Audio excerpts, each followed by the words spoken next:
रूपहली हिरनी। बहुत समय पहले की बात है। अरण्यगढ़ नाम के राज्य में घना जंगल था जिसे लोग स्वर्णवन कहते थे। वहाँ के पेड़, फूल और जीव असाधारण रूप से सुंदर थे।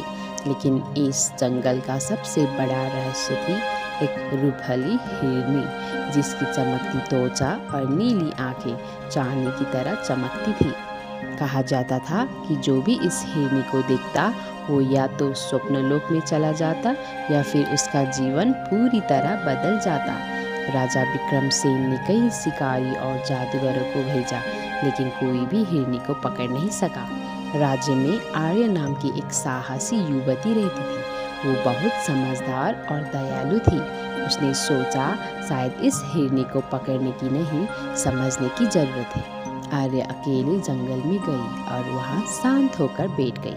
धीरे धीरे जंगल की हलचल शांत होने लगी।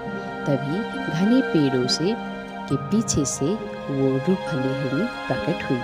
आर्या ने देखा कि हिरनी की आंखों में कोई दर्द छिपा था। उसने धीरे से पूछा, तुम कौन हो? हिरनी अचानक बोल पड़ी, मैं कोई साधारण हिरनी नहीं हूँ। बरसों पहले मैं इस राज्य की राजकुमारी थी। एक दुष्ट राजा ने मेरे राज्य पर हमला किया और मुझे जादू से हिरनी बना दिया। जब तक कोई मुझे बिना लालच के देखेगा और मेरा दुख समझेगा, तब तक मैं इस रूप में रहूंगी।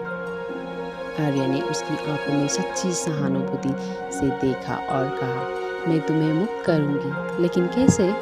हिरनी ने कहा, मुझे वापस इंसान बनाने के लिए किसी को मेरी कहानी को सच्चे दिल से सुनना होगा, बिना किसी स्वार्थ के। आर्य ने उसे ध्यान से सुना, उसके दुख को समझा और पहली बार किसी ने इस रहस्य को बिना किसी लालच के जाना।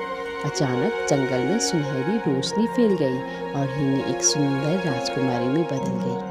राजा विक्रमसेन को जब ये पता चला तो उन्होंने आर्य को पुरस्कृत किया और राजकुमारी को उसके राज्य में वापस भेजा। कहा जाता है कि अब भी जब कोई व्यक्ति निस्वार्थ भाव से किसी की मदद करता है तो स्वर्णवन के फूल एक पल के लिए हल्के हल्के चमक उठते हैं, जैसे रूपहली हिरनी का आशीर्वाद हो। सच्ची दया और समझ ही किसी भी श्राप को तोड़ सकती है।